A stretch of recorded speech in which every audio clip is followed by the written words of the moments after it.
It is an absolute pleasure, truly, for me to be here with you guys today. I told Lee on the way over here that I speak professionally and I get in my professional speaking mode. But there was something different about this trip over here today, in that I told her as we were riding over, I said, I'm excited about this. This is my first professional speaking engagement for 2020. I'm excited. And I had to think, why am I so excited about this? This is right in my backyard. You guys are my neighbors. I get to talk to you. I'm gonna talk to you again. We're gonna share conversations, right? And I get to share with you on a professional level the stuff that I see in our practice, the stuff that I see at the farm. And I say that to, Ms. Joy gave you a bit of a snapshot of who we are. My world has evolved over the last 15 years. It's all centered around nutrition. It's been centered around nutrition since day one. But I listen to patients for a lot of years tell me, I hear you telling me where to go, what to eat, but I don't know where to go get it. I don't understand where I should be sourcing this from. And Leah and I listened to that long enough, and we said, that's it. We both grew up in small little towns. We want to go back to the country, and when we do, we want to make a difference when we go back. We want to actually bring nutrition, the reality of nutrition. What does it take to truly grow good food? And we want to be an illustration for that. We want people to see that firsthand. And so that's what we do at Harvest Hills Ranch, and we love sharing it. We love teaching about it. And today, I'm going to make this very pertinent and looking at the gut-brain connection. Is anybody interested in the gut-brain connection? Yeah, probably so. You're probably, if you're not raising your hand, you're probably yourself, right? You're interested. All of us want to have good mental cognition, good mental health as we get older. But the question is, do we go from, and Jeff and I were talking about this yesterday, do we go from on day one having normal health to the next day waking up with cardiovascular disease or diabetes? Or cancer, God forbid. Do we go from one day to the next of being in a state of normal health to the next day being in an avert state of disease health? No, that doesn't happen. There's a continuum that takes place there, right? And when we look at this, ultimately what we're talking about is when we transition out of a normal state of health, before we ever get to disease, we've got dysfunction. What does that really mean? What does dysfunction truly look like? For most of us, we experience that as symptoms. Maybe in the context of what we're talking about, maybe we have some insomnia. We don't sleep really well. Or maybe we develop a little bit of brain fog. And we think, where did I set the keys at? Why am I in this room? Right? We've all had that from time to time, right? We've all had that. But what if it starts happening a little bit more frequently? Maybe it's starting to be a problem at that point. And then stress reduction. Who in here doesn't have stress? If you raise your hand, I'm calling you out. Right? Because every one of you do. Every one of you do. And it's affecting you whether you want to realize it or not, or whether you want to accept it or not. Okay? So with that in mind, here's what I want us to talk about today. This idea that the gut and the brain are connected, does that seem like the first time you ever heard that? Did that seem a little distant to you? Right? Did you think, what? The brain and the gut are linked to each other? It seemed a little distant to me too, right? We all hear it all the time now, so it's more tangible to us at this point. But I'm going to define that and actually break that down and share with you what exactly that means, because that's important. And when you see what it means, you'll have more connection to it. We're going to look at how to support sleep, reduce stress, and promote internal resilience. This idea of promoting internal resilience, if we can build a more confident body from top to bottom, ultimately, we're going to affect everything that we encounter on a day-to-day basis, right? We're going to be more armed from a biochemical, physical standpoint to encounter the things that we run into. And then we're going to talk about food and what it is that we really should be looking for in food. And I'm not going to give you what my opinion is in terms of what we should be looking for from food. I'm going to give you what the cold, hard facts are when it comes to looking for food. And here's what I'm also going to do for you guys. I'm going to tell you which diets work and which ones don't, right? Would anybody like to hear that? Okay, all right. A lot of talk out there about diets, right? And it can be extremely confusing because we hear all kinds of opinions. Everybody's got an opinion about diet. They all get on the internet and give their opinion, right? So it gets pretty confusing. So let's cut through all that and let's talk about what really matters. So I'm going to start us off with a little bit of an interesting tidbit here. The human adult gut contains more than 1 gram of bacteria. For us in the United States, 2.2 pounds, right? Essentially the same weight as the human brain. Think about that for a minute. Coincidence? Maybe. Probably not. Because what I'm going to show you is that the more you can boast the activity of the bacteria in your gut, the more beneficial your brain is. Now, that's not a novel statement to anybody sitting in this room. That makes sense to everybody. You probably knew that before you walked through the door, right? But the more activity, and this is something I want you to take away from our conversation today, it is not about the number of bacteria you have in your gut. That does hold water, but that is not the end game. It is not all about quantity. So taking more and more and more probiotics, not necessarily the end game. Does make a difference at some point, okay? What makes a difference, who in here owns a business or has worked in a business? Did anybody that has owned a business in here accept employees being lazy? We fire them, right? You should not accept the bacteria in your gut being lazy. They are your workforce. You have 10 times as many bacterial cells in your gut as you have human cells in your body. They should be working for you. If they're not working for you, and I'll tell you what makes them work and what makes them not work, but if they're not working for you, they're not giving you the things that you need to function day in and day out. So just basic concepts, going back to this idea of the brain and the gut, basically the same way here, right? So we'll come back and talk about that a little bit. So this notion of crosstalk.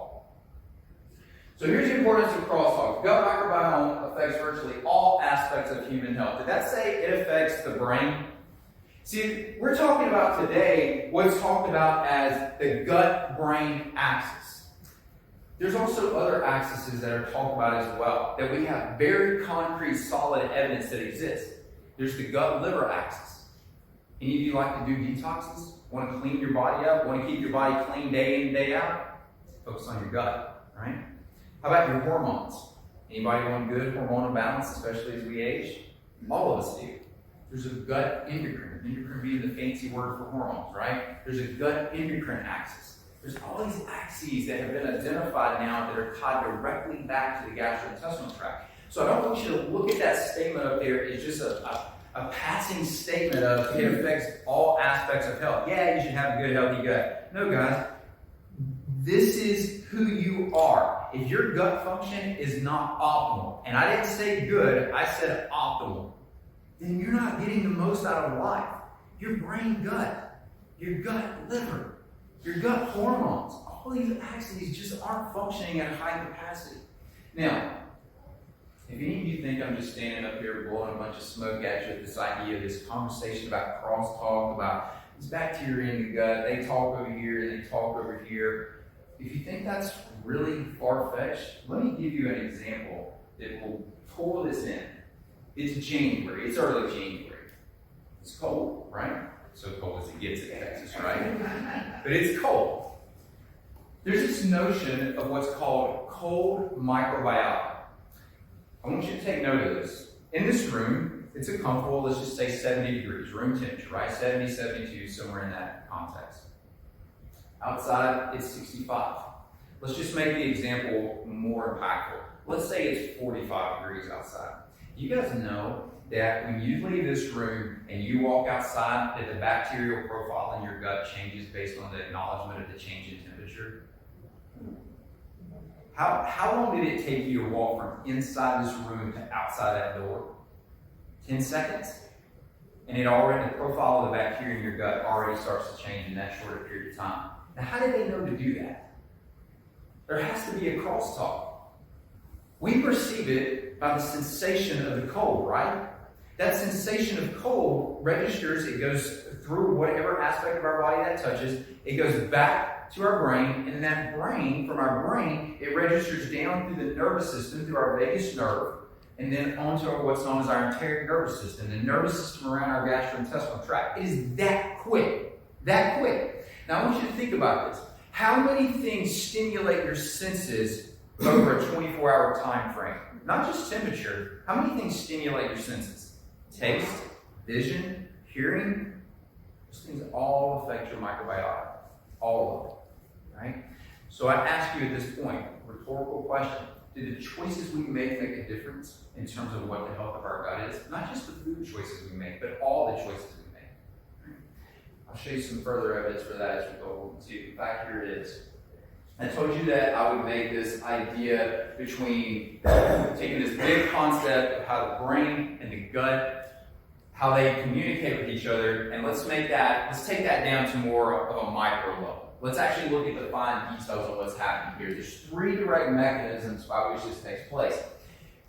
Your microbiota, bacteria in your gut, directly communicate with the nervous system. You have these little nerve endings, and they directly interact with those nerve endings, and they're feeding information into those nerve endings. Well, guess what those nerve endings are also doing? They're feeding information back. So there's a direct crosstalk with the nervous system. We've got the endocrine system. We have these cells in our gut that they should just simply name them gut hormonal cells. The fancy name for them are enteroendocrine cells. It's just gut hormone cells. That's all it is. We literally have cells in our gut that are responsive for hormonal activity at a cellular level. Think about that. When we talk about, if it's a guy, when we talk about hormonal deficiencies and testosterone deficiency, what are we talking about? Low sex drive, poor muscle tone, poor mental, poor motivation, right? Those are the things that we talk about with low testosterone. But you can't heal the gut. The gut's not optimal in a state of low testosterone for a guy. Low progesterone, low estrogen in a female. Right? Same thing. There's a direct communication between the endocrine and the microbiota. The immune cells. Most of us know that the majority of our immune function, the numbers vary somewhere between 60 and 80% of our overall immune function is based in and around our gastrointestinal tract. If we don't have good microbial activity in the gut, if we don't have a good balance, we don't have good immune function. What do people do this time of year? They get sick, right? And they blame it on, oh, it's cold. No, it's the choices that you made coming up to this time of year, right? It's not just the fact that it got colder outside. And over here, we talk about this idea of this stress. Like stress is just a generic concept. Nobody, if I use the terminology stress, all of you look at that and it pretty much goes in one ear and out the other, right? We've heard, all of us know we have stress. We don't really take stress for what it is. We just say, everybody has this, so we're not going to pay that much attention to it, right? We just pass it off. But the reality is that as our bodies are dealing with that stress, and I'm not saying that we should all try to live in this little bubble and not have any stress. That's not reality for anyone, right? But there are a lot of things that we can do to control that stress. And when you look at something like the gut, what ultimately has been shown to happen now is that in the womb, as that stress accumulates for that mother, it literally changes the microbiota in the fetus and in the baby after it's born. Now think about that. The stress that the mother had is setting the next generation up for poor gastrointestinal function based on how that stress and these neurological, hormonal, and immune signals, how they went into the gut of that mother are programming the next generation. What happens 2 and 3 and 4 generations out from that? It just compounds. It just keeps getting worse, right? Don't worry, there's a silver lining, right? I give you the punchline. Just to go a little bit further on this mechanism of action, and this is important when we start talking about how the brain communicates to the gastrointestinal tract. Now, I want you to make note about something here. We're talking about a nerve. A nerve now, not another bacteria, a nerve. It differentiates between non-pathogenic and potentially pathogenic bacteria. Let me say that differently. It differentiates between the good guys and the bad guys. The nerve does, guys. Not another microorganism, the nerve does that. The same thing that senses touch, right? That allows you to taste. Same thing. It can differentiate between types of microorganisms in the gastrointestinal environment. And this whole idea between, and I'm making this much more simplistic than I probably really should in terms of saying good and bad, because it's nowhere near that simplistic. Like all of you, if you've read any iota of information about the gastrointestinal tract, you know it's much more complicated than that, right? But the idea of good and bad, we're never going to have an environment in the gastrointestinal tract that is 100% only the good guys. That's not reality. In fact, we run into too many pathogens and opportunistic types of organisms day in and day out. That's the norm. We need that stuff because it makes our immune system that much more efficient. But we have to be able to keep a balance in there. 80-20, 80 good, 20 bad. We can handle that. Our bodies are good with working at that. That actually keeps our immune system primed and working at a high level. So that vagus nerve differentiates there. Look at this one. Anybody ever had any anxiety? Rhetorical question, don't answer, right? Or even know somebody with anxiety? Look at this. That vagus nerve mediates signals that can induce both anxiety-producing and anxiety-breaking effects. The nerve, that one nerve can do that. We just have to stimulate it the right way. Releases acetylcholine and attenuates inflammation. Hold on a minute. Hold. Look at this. A nerve can offset inflammation. I thought I needed curcumin for that. I thought I needed my fish oils for that. How about we just optimize the food intake that we have and stimulate the microbiota that will then provide input to the vagus nerve that will help offset that inflammation. It's a pretty intelligent design, isn't it? It's pretty cool. Look at this. Let's promote better brain health. Anybody up for promoting better brain health? Right? I want to promote better brain health. So let's look at this. Role of the microbiota in the health. Gut microbes are capable of producing most neurotransmitters found in the brain. What are neurotransmitters? They're chemical messengers. They tell us to have motivation in the morning. They tell us to interact and be social with individuals. They tell us not to be anxious. They give us brain speed to calculate things at a fast enough pace. That's what neurotransmitters do. Those are all things I know all of us want. Your microbes in your gut are your primary production sites of those. Primary production sites. When any of you that have had brain fog or dealt with brain fog, that brain fog is likely because you're not getting output of acetylcholine. Well, what would limit acetylcholine production? Well, one, it can be directly modulated by those gut microbes, but I'm also going to show you how those gut microbes produce B5 and B12, and both of those nutrients ultimately lead to the production of acetylcholine. How many of you have heard of acetylcholine? We should all be talking about acetylcholine. And here's why. It doesn't just give us brain speed. It also connects our nervous system and our muscular system. For me to take my hand and to just close my hand and contract those muscles, my nervous system had to tell my muscular system to do that. And the only way those two communicate effectively with each other is if I have acetylcholine available to bridge that gap between the two. Right? So this is extremely important. You really cannot talk about anything in the neurological world, in the psychiatry world anymore. I find this so fascinating when I'm doing research on this. I come across articles now and I just get curious. I'm like, I want to see what journal this came out of. It came out of a psychiatry journal, right? Psychiatrists, why are psychiatrists talking about the microbiota in the gut? Because we know there's an undeniable connection between those things. Look at this. I love this terminology. Psychobiotics. Right? Isn't that cool? Psychobiotics, psychiatry, right? Our neuropsychiatric. This is ultimately talking about how these different compounds that are produced by the bacteria, by the microbiota, can ultimately affect our mood, anxiety, and cognition. How many people do you know that have mood disorders? Anybody walk around in society lately? Right? There's a lot of mood disorders out there, right? Anxiety. I'm almost appalled by this. On Google, you can go to Google and you can actually look in the analytics and you can see how many people search a particular term through Google. It'll provide you that information. Anxiety is one of the more commonly searched terms out there. What does that tell you? There are a lot of people struggling with this. A lot of people struggling with this. Pharmabiotics. So here's actually what we're talking about. Let's go a little more granular at this point. So these pharmabiotics, these are health-promoting compounds. These are ultimately what we're looking for. You'll see down here, we've got a couple that are definitively listed here that I want us to pay attention to. Gamma-aminobutyric acid, GABA for short. That's how we all talk about it. This is our anti-anxiety. This is what we should be thinking about before we turn to Xanax. right? Or any other high-end medication. Our GABA-aminobutyric acid, this GABA, is ultimately produced day in and day out. And here's the cool thing. It's produced through the fermentation process. Anybody eat fermented food? Pickles, right? You can pickles, sauerkraut, kombucha, there's all kinds of kimchi, there's all kinds of fermented foods, right? Just some fermented vegetables. You'll find GABA-aminobutyric acid, the GABA, in those fermented foods because of the bacteria that are fermenting that. That's a byproduct of their production process.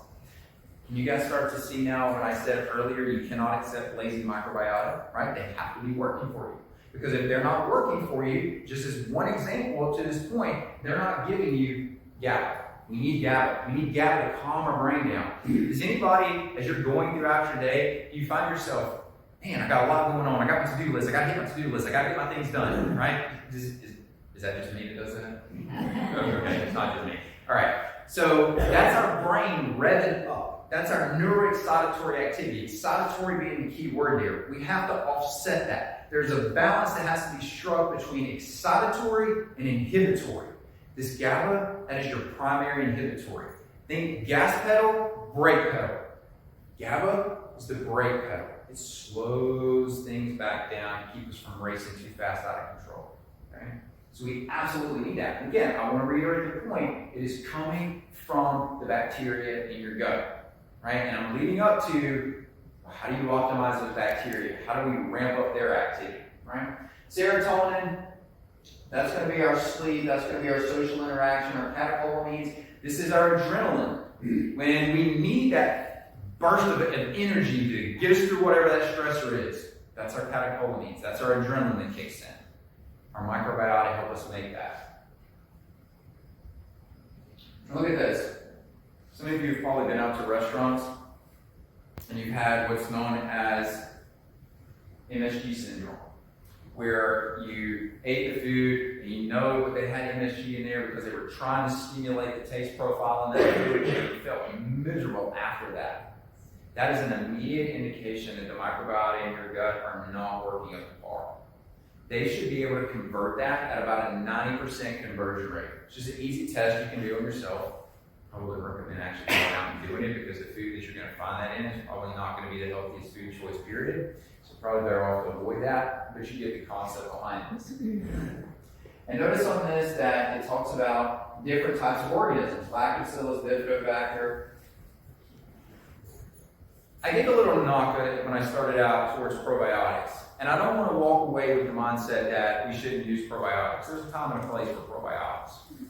But what we also know about probiotics is that probiotics are not having long-term effect. You're not drastically changing the profile of the organisms in the gut by using a probiotic. You initially create some stability, but what ultimately drives long-term stabilization of that profile is making sure that those organisms have the right fiber sources and they have the right color sources. And I'll come back to that color. That color is extremely important. But this idea of Lactobacillus and Bifidobacter, you look at those, you put those in when they're necessary, but the long-term goal on this is that we want to build and give those microbiota ultimately what they need, which means that the food choices we make become extremely, extremely important. So just a couple of other things, because I talked about this in the context, I'm just going to use just one example. We talked about this GABA in the context of helping with memory and learning and slowing the brain down. But again, I said starting out that the microbiome affects virtually all aspects of health. Okay? So how does it do that? Well, this GABA, the same compound, inhibits cancer cell proliferation. As Joy said when she was up here making the introduction, one of the reasons this group was started is we didn't want to see our brethren out there being stricken with afflictions like this, right? What can we do to help offset these types of things? At least give a preventative, proactive mindset, and we're not just going to stand and wait for disease onset. Regulate serum lipid levels. Oh, you mean I can affect my cholesterol and triglycerides? And I can change the profile of my cholesterol just by focusing on the health of the microbiota in my gut? Yeah, that's what I'm telling you. You can do that. That is absolutely possible. Regulates pain and anxiety and prevents against diabetes. So diabetes cancer cell proliferation, and cardiovascular disease. The three main health concerns that everybody has that nobody wants to be stricken with, and just optimizing that one chemical, that GABA, that one compound, optimizing production of that from our microbiota can influence all three of those. Pretty profound chemical, huh? Okay, let's keep going. I want to show you how intelligent the design in your body is. So, this glutamine, this compound that we derive from our diet, comes from proteins in the diet. We can convert that down to glutamate. Now, glutamate ramps the brain speed up. It's stimulatory. Monosodium glutamate, right? MSG. This is the same glutamate we're talking about. But look at what the body can do for this. The body can say, whoa, I don't want to be stimulated right now, so I'm going to take that glutamate and I'm going to shut it right back up to the glutamine. Or, if I determine that I want to slow my brain speed down, I can take that glutamate and shut it over to GABA. That is actually what the microbiota do. They take that and they ferment. They take that glutamate and they ferment it towards GABA. And now you're slowing the brain back down. And again, this is just one compound. One compound is all we're talking about here with me. Let's talk about a different group here. Let's talk about B vitamins. Anybody use B vitamins, supplement B vitamins? Okay. Hopefully you'll find this very, very interesting, and maybe you'll think about your B vitamin supplementation a little different. Not that it's wrong, just think about it a little different. There are 3 B vitamins that are predominantly talked about by the gut, or talked about as being produced by the bacteria in the gut. B12, folate, and B2.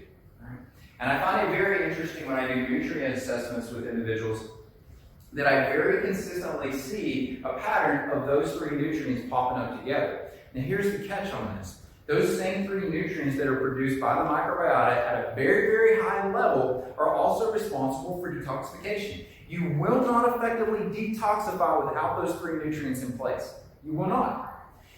Anybody ever damage tissue, get inflamed, need to heal that tissue?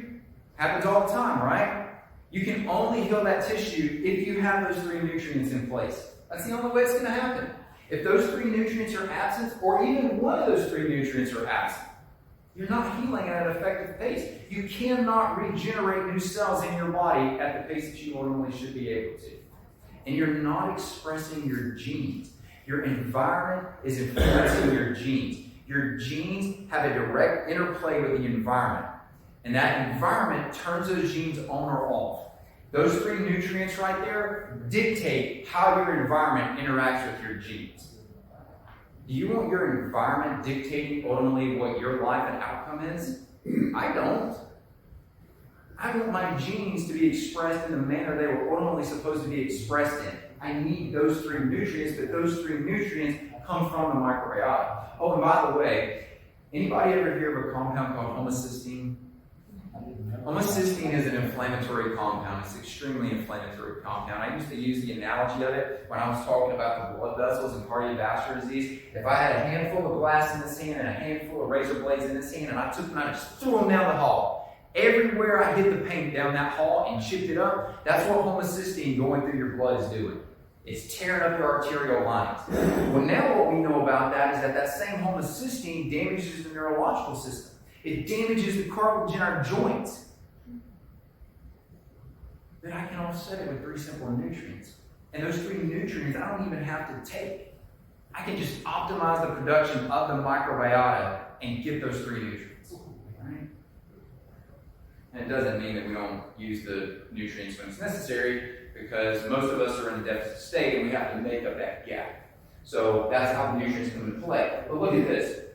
I just gave you the 3 most common, B2, B12, and the folate. Every single B vitamin is tied to your microbiota. Your microbiota produces every single B vitamin. Does anybody want optimal energy? Everybody thinks energy is the reason I'm using this when we think B vitamins, right? That's what everybody thinks about the B vitamins.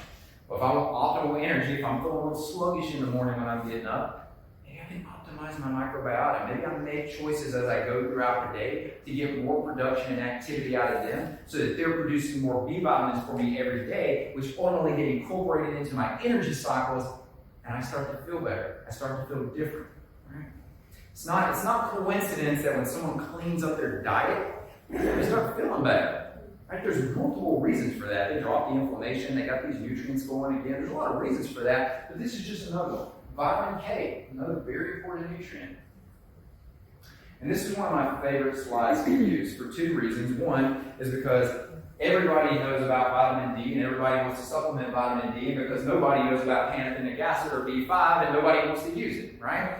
My opinion of pantothenic acid is that it is the most underutilized B vitamin. Just a rough estimate say that literally half of the individuals that I look at for nutrient assessment, probably more than that actually, have B5 deficiencies. Now, how many of you have B5 in your arsenal of things that you're using on a routine basis? And I would bet if you do, you probably don't have an adequate amount that you're taking in. Now watch this. B5 is produced by your microbiota. Remember I showed you on the last slide that every B vitamin is produced by the bacteria in your gut. Every single one of them, which means B5 is included in that list. B5 ultimately allows for adequate production of acetylcholine. Well, what did acetylcholine do earlier? It sped up our brain. It gives us our wit, our quickness, right? B5 also ultimately goes downstream to allow us to make all of our steroid hormones, progesterone, estrogen, testosterone, cortisol, all these things that make us men feel like men and ladies feel like ladies, right? It's all ultimately derived from B5. And then vitamin D. Well, what does vitamin D do? Take your pick. It does a little bit of everything, right? It affects the immune system. It affects the hormonal system. It's a laundry list of things where vitamin D is incorporated in there. But these two nutrients are intimately linked to each other. And what we also know about these two nutrients is that when you have a vitamin D deficiency, you have a negative profile. You have a more inflammatory profile in your microbiota. Your microbiota actually starts shifting the wrong direction because of a vitamin D deficiency. Think about that a minute. I told you earlier that going outside from a room temperature environment to a cold environment changes the profile of your microbiota, right? Cold. We said stress. Stress can affect the profile of your microbiota, okay? Cold, stress can do it. Maybe the stressor isn't cold. And now we're starting to talk about nutrients. Nutrients can affect the profile of the microbiota. This is a growing theme in the research world. We're seeing more and more nutrients. I'm going to show you a couple that have become pretty prevalent that we have to look at. And when someone asks me, well, what do I do to change the profile of my gut? What's your vitamin D level? What's your B5 level? How are we optimizing your vitamin D and B5 on a day-to-day basis? See, if I can get you to the point where you make choices that optimize the microbiota in your gut so that they're producing more B5 day in and day out, you're going to produce more vitamin D day in and day out. You just need some UV exposure. That's all it takes. Innate design, right? Everything is there. We just have to fuel it the way that it's designed to be fueled. And here's exactly what I'm talking about. Influences the composition of the gastrointestinal microbiome. Point blank. Says exactly what we're referring to. Look at this one. This one's interesting. Vitamin A. So here's another nutrient in this. A deficiency changes the profile of your microbiota, so you need it around. Neuroplasticity. What does neuroplasticity mean? Neuroplasticity means that the nervous system has a plastic nature to it. It's flexible. It can adapt. It can respond to the environment. That's what we want it to do. We want it to be moldable and shapeable. You need vitamin A to facilitate that process. And you can see there's a lot of other nutrients in here that are relevant in this conversation as well. And then this is one I think is extremely cool to look at. Because this is talking about B12. And I want you to keep in context of how we're talking about B12 here, because as I've been alluding to it up to this point, I said, hey, it's an anti-inflammatory, it can offset homocysteine. I told you that it can be incorporated into your energy cycles, it can help make those energy cycles more efficient. There's a lot of things we can do with it, but notice what this says. B12 is a modulator of your gut. What? You mean I can take B12 and it can have the same type of impact on my gut as a probiotic can? Yeah, that's exactly what I'm telling you. And I'm going to up the ante one with you. When you take that B12, and keep in context what B12 is doing here, B12 is acting as a chemical messenger. It is not acting as just something that inserts itself into a metabolic pathway. It's acting like a hormone does. It's acting like a neurotransmitter does. It tells these microbiota what to do.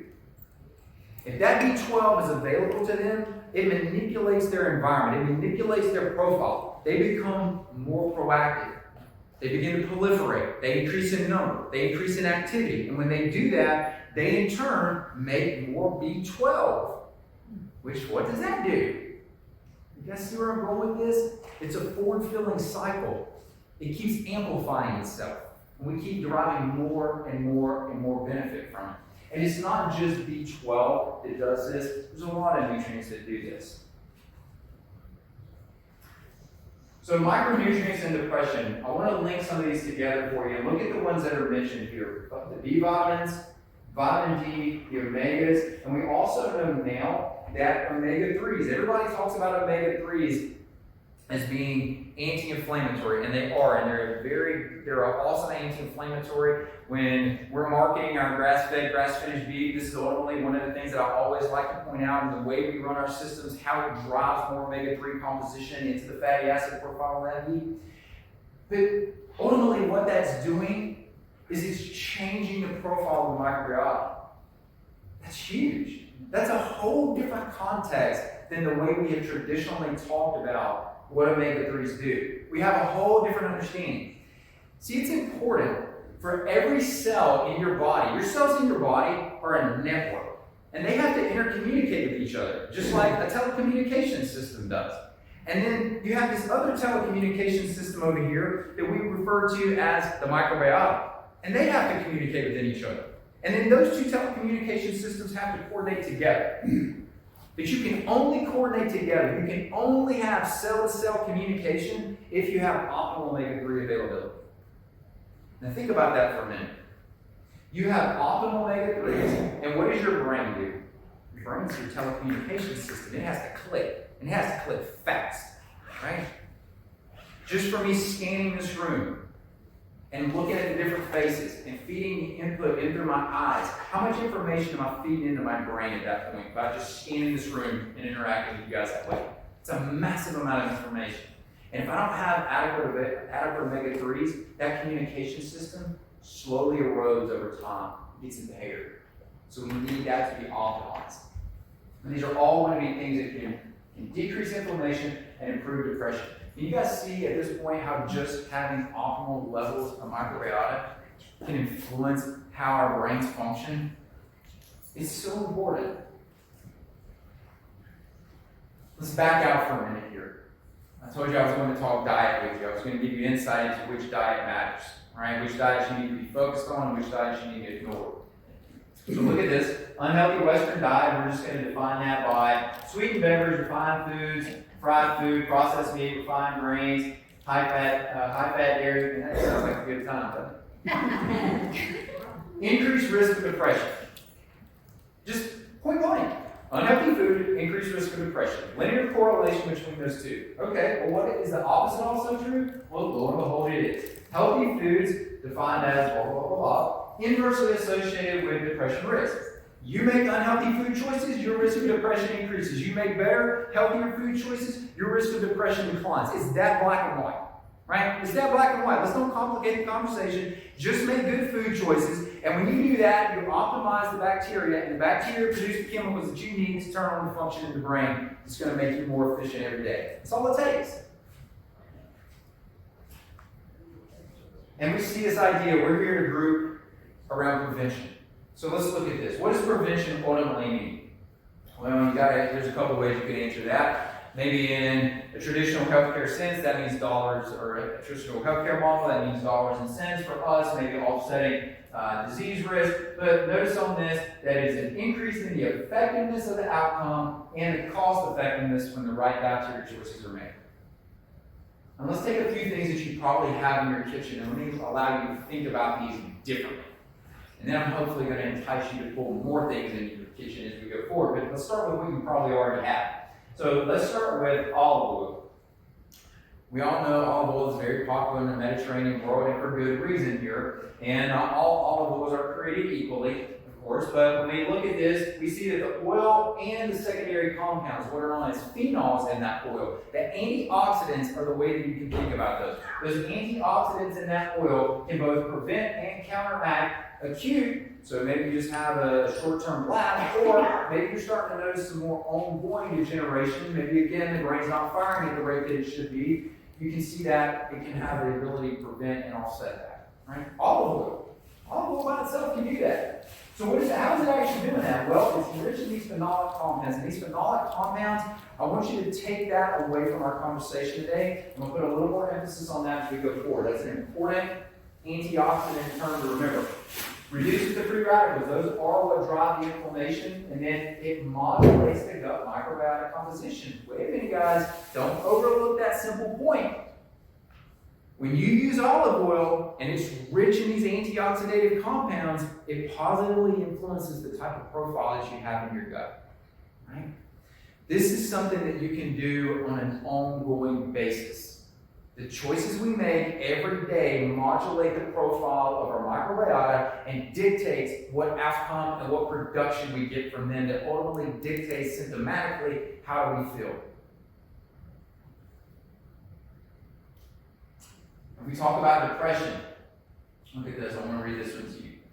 Depression may be a neuropsychiatric manifestation of a chronic inflammatory disorder. It's not necessarily a serotonin issue, or a dopamine issue, or a frontal lobe, or posterior lobe brain issue. It's not necessarily that. Those things do come into play, but it's a chronic inflammatory syndrome. Chronic inflammatory. You cannot look at any disease state or symptomatology out there and not induce inflammation somewhere in that conversation.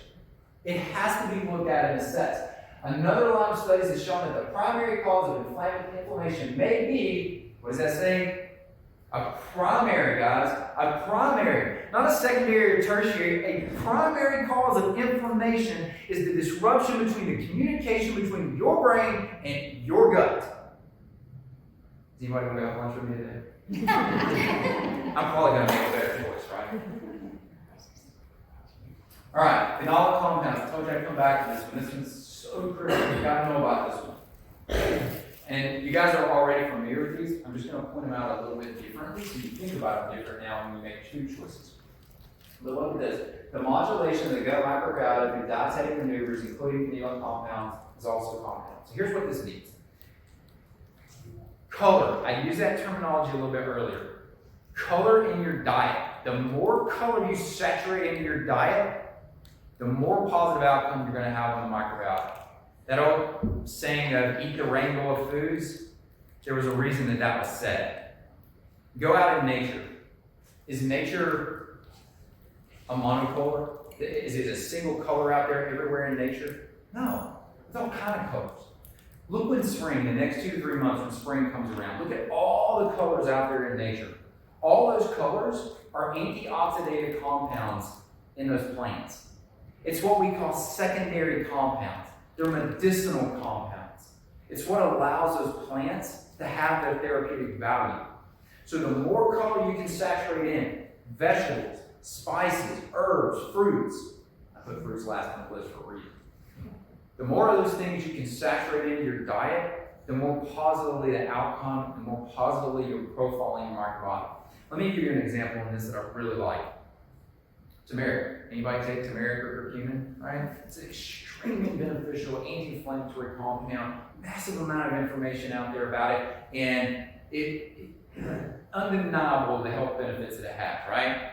Well, what if I told you you could amplify those health benefits just by having good microbial activity, right?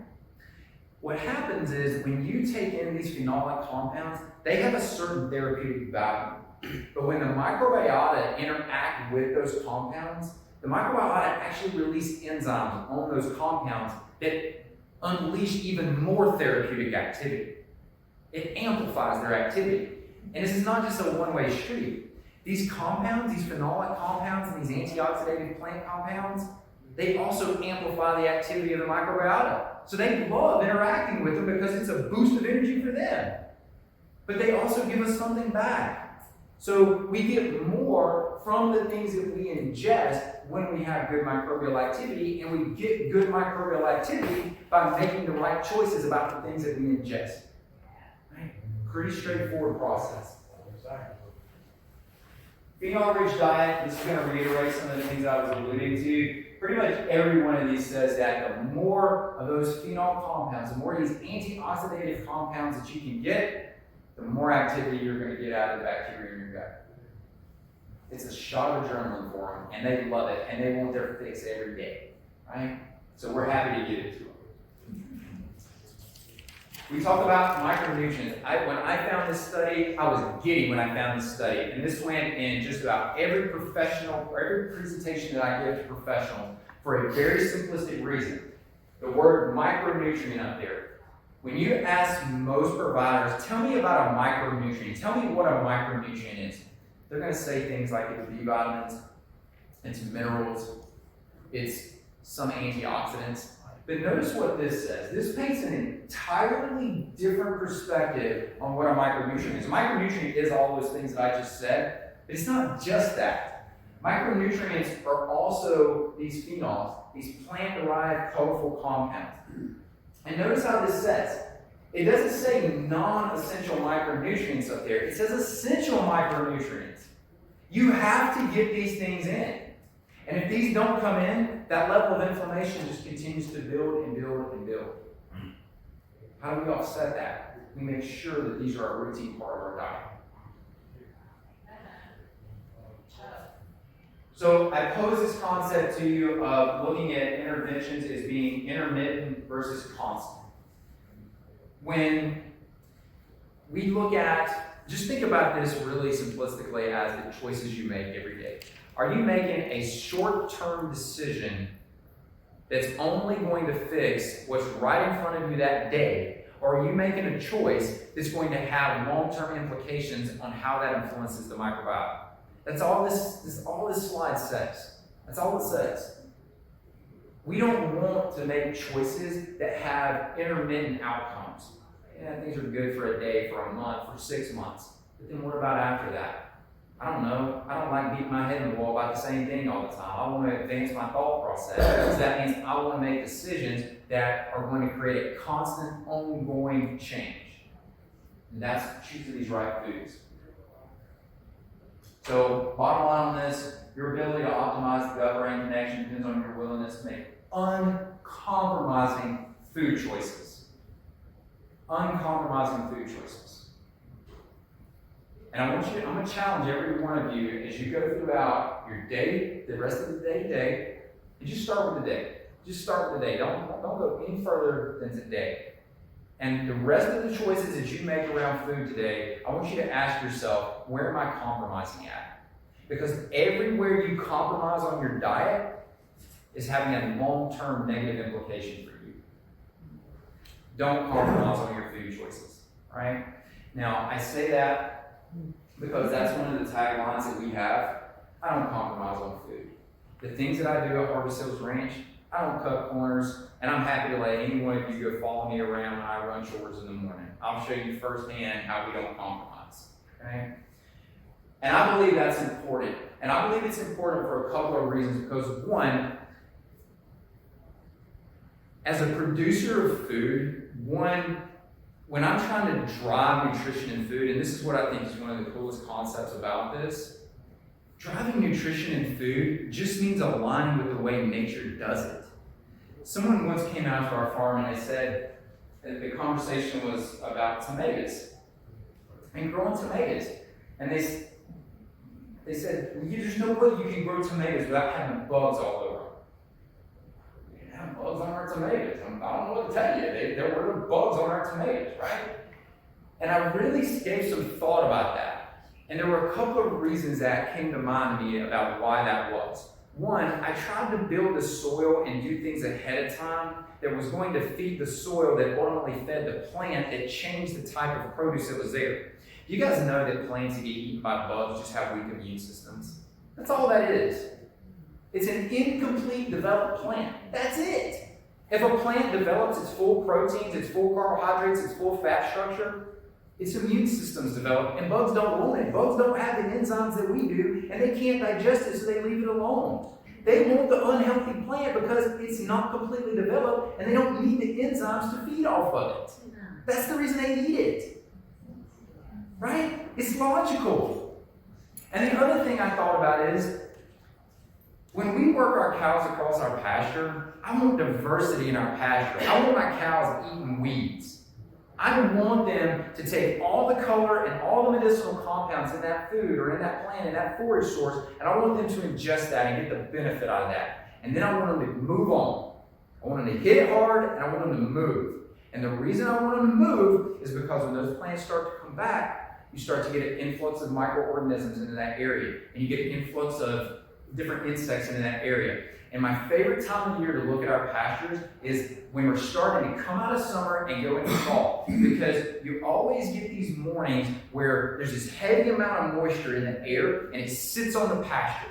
And when you look across it when the sun's coming up and that sun's hitting the pasture, all you see are spider webs out there everywhere.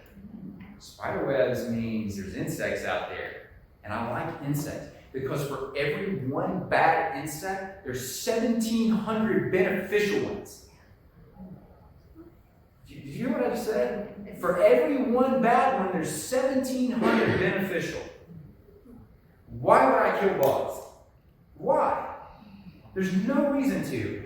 Those bugs that are in that pasture, do you think they're going into our market garden right across from that? Of course they are. And any of those bad bugs that are over there, they're dying on them. Why would I screw with that? There's no reason to, right?